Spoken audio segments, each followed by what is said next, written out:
Welcome to the Alex Salmond Show on the day of the European elections in the UK.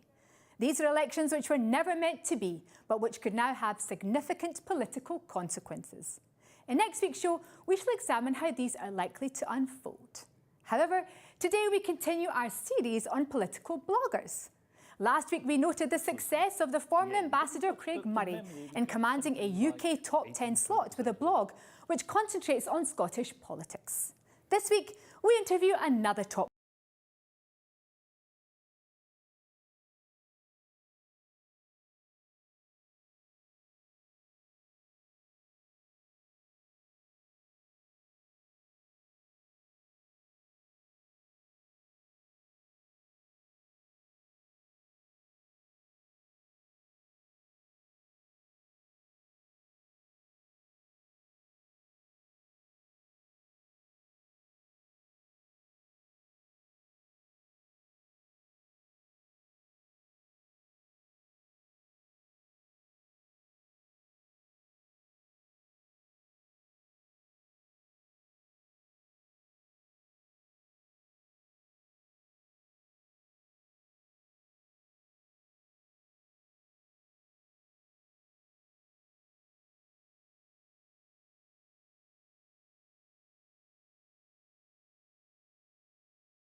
My dear old dad, looking down from wherever he is, would look at it and understand that really it's an homage to him, or that old-fashioned Irish barkeep that spots trouble early on, that makes sure that people can have conversations.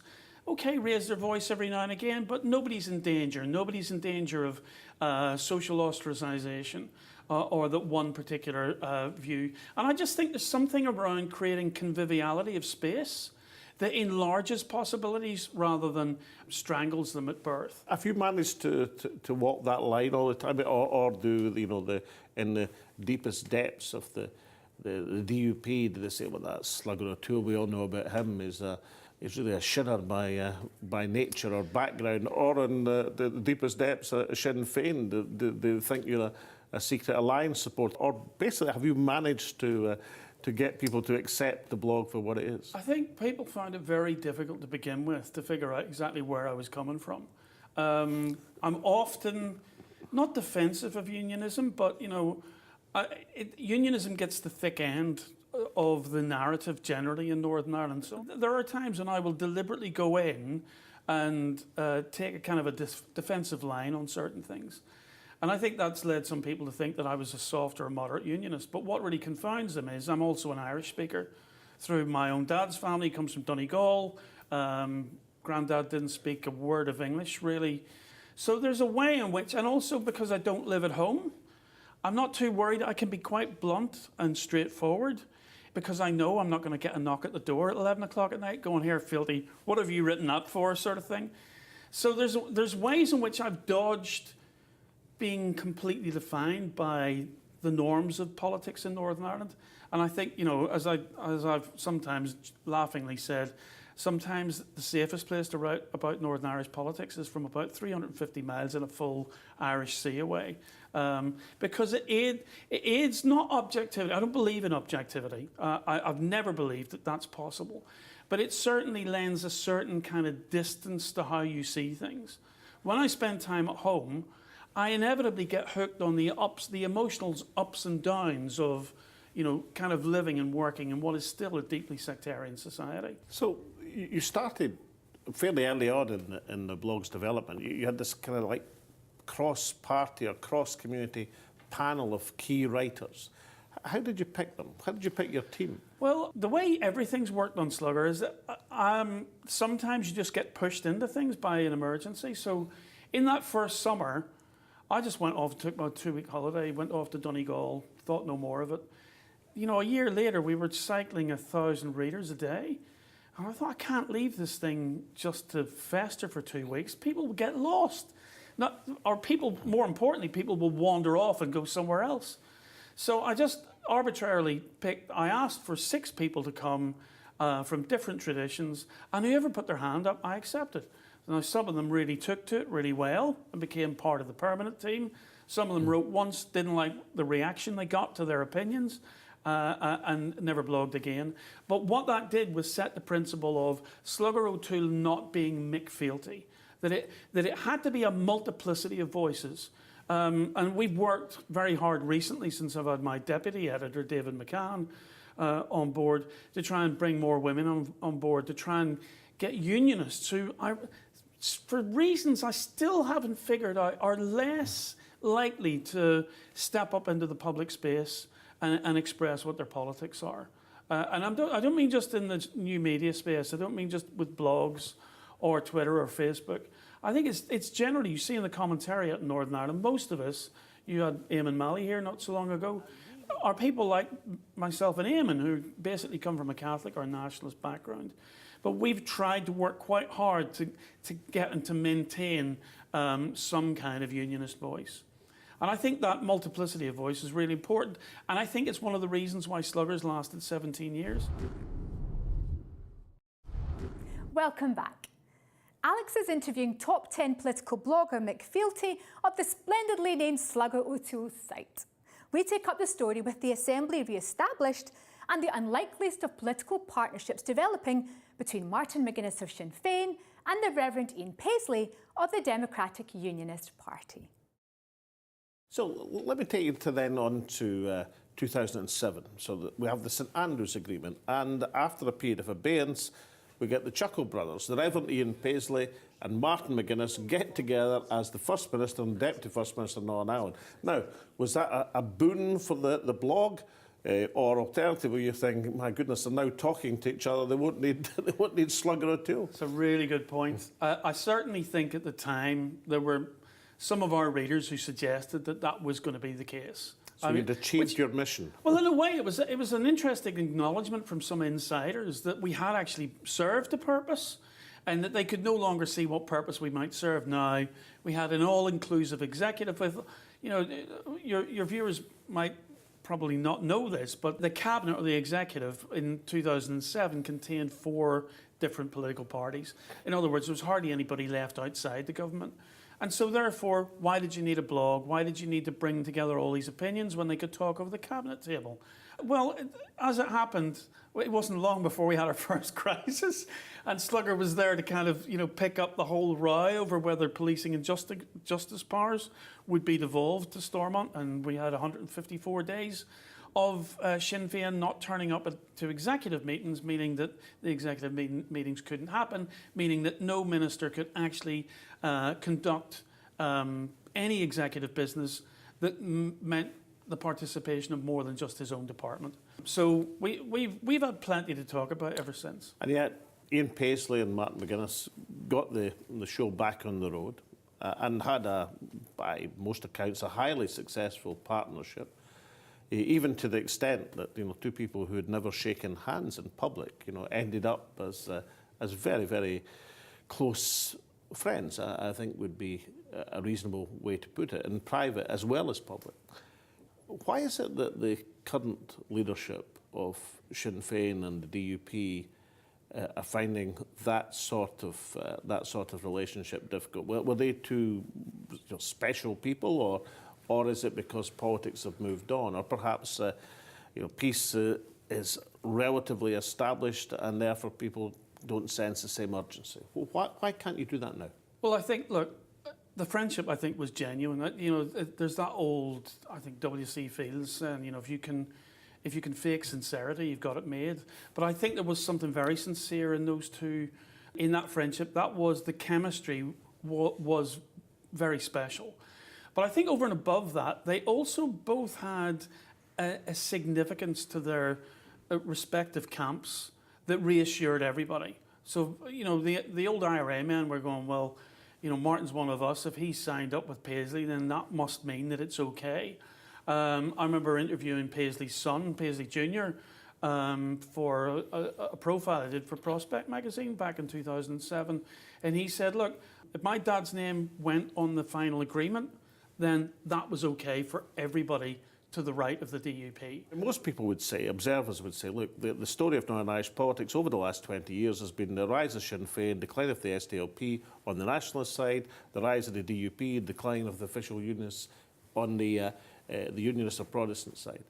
But you don't quite see it like that. You think there are other things moving in the undergrowth of Northern Irish politics that perhaps the headline writers are missing. I think so, and I think it comes down to something that was becoming obvious by the last Assembly election, the one that was, I call it the election to nowhere, because after it took place, we didn't have an Assembly because the deputy, Sinn Féin would not nominate a deputy First Minister. But it is the rise of the middle. People who no longer consider themselves to be Catholic or Protestant. People who live their lives in a kind of a post-conflict space that doesn't really need to be nationalist or unionist. And we see it most, I think, on the unionist side, where there's something like a 5.6% rise in the Alliance Party's vote. The Green Party doubled its councillors on Belfast City Council. And people before profit are beginning to challenge Sinn Féin in places where Sinn Féin are very uncomfortable being challenged. In the Citadel of West Belfast, where Gerry Adams had his base, and Derry, where Martin McGuinness. And that I think is telling us that there are people who are really fed up with the whole virtue signalling of I'm a bigger nationalist than anybody else, or I'm a bigger unionist than anybody else. We've got a health We've got a mental health crisis in Northern Ireland, which is directly related to our inability or unwillingness to deal with the real legacy of trouble, which is very often has its root in post-traumatic stress disorder.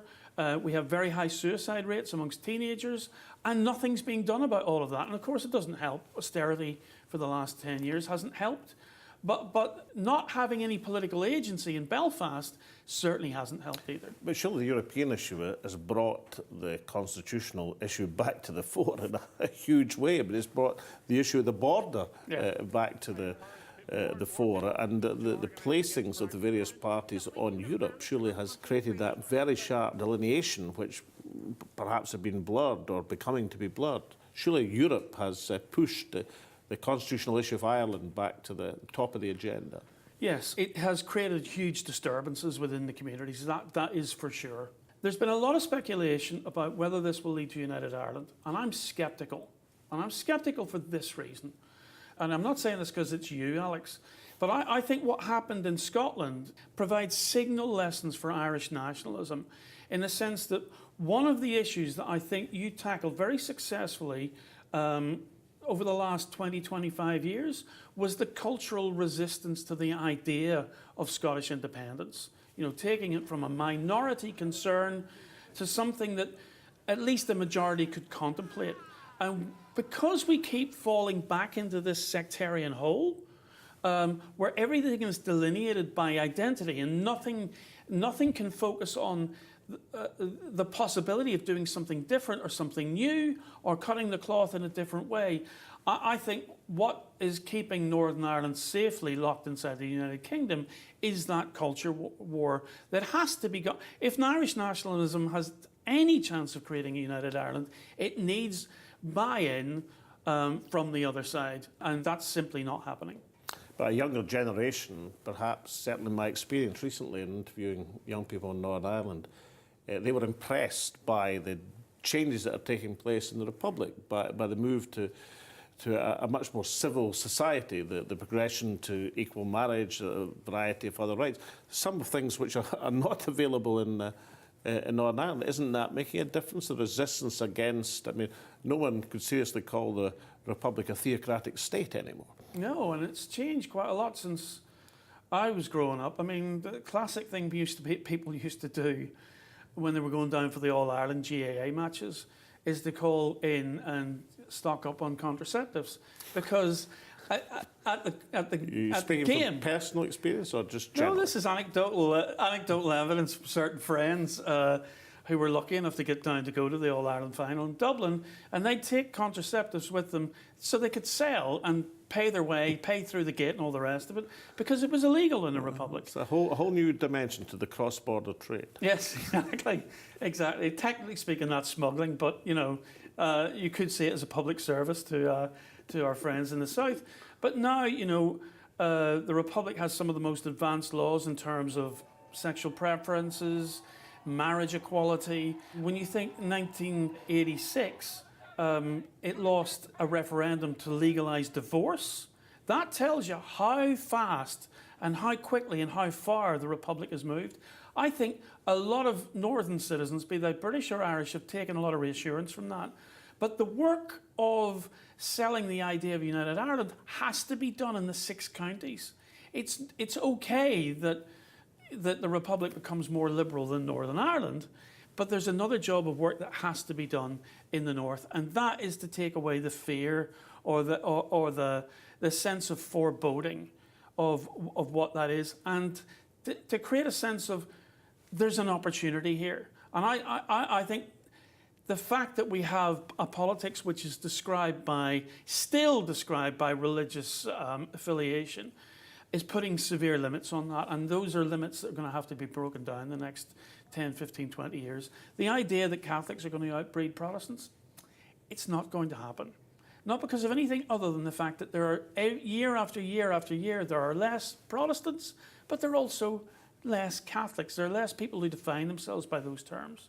So have you been tempted in this mission of civilised debate to carry it to Westminster, to be the to be the antidote for certain other top 10 bloggers? I think there's certain frontiers that are beyond even the remit of Slugger O'Toole, and I think trying to civilise Westminster is another kettle of fish. Well, it may be a bridge too far, yeah. But I don't know if either of us are going to manage to civilise Westminster. But what I can do is present you with the Alex Simon Quake for appearing on the show. So, Mick, with great pleasure. You know the drill. Oh, incidentally, one thing, no bush bill, only Scotch. Well, I shall think of that as I'm drinking my whiskey with an E out of it. Thanks, Alex. Great pleasure. Let us dwell for a second on the extent of the achievement of the Slugger O'Toole blog.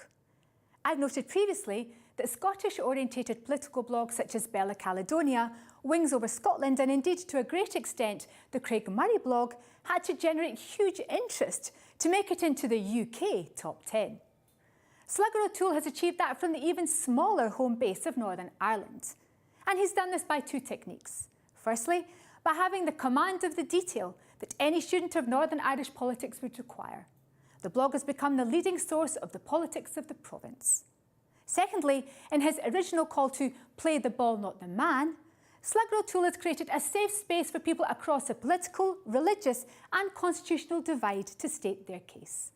This allows an online conversation which is perhaps at its most necessary when the physical opportunities for contact are limited, such as now, with the Northern Irish Assembly suspended yet again. It is perhaps a lesson about the conduct of political discourse which other forums well beyond Northern Ireland should follow. Over the next few weeks, and free of the necessary broadcasting requirements during an election period, we turn to some cracking topics. In next week's show, we survey the political landscape in the aftermath of the UK election test, which was never meant to happen, the European elections.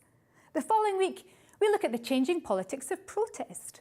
100 years ago, working-class Glasgow took to the streets in what the government of the day saw as an incipient Bolshevik revolution.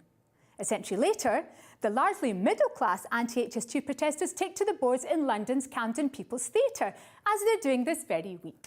In this case, the government might be about to cave in. And after all of that, we return to our series on political bloggers with an exclusive interview with one of the most controversial and successful of all Scottish bloggers in the genteel and beautiful surroundings of the ancient English city of Bath. But for now, from Alex, myself and all of the team here at the show, we hope to see you next week.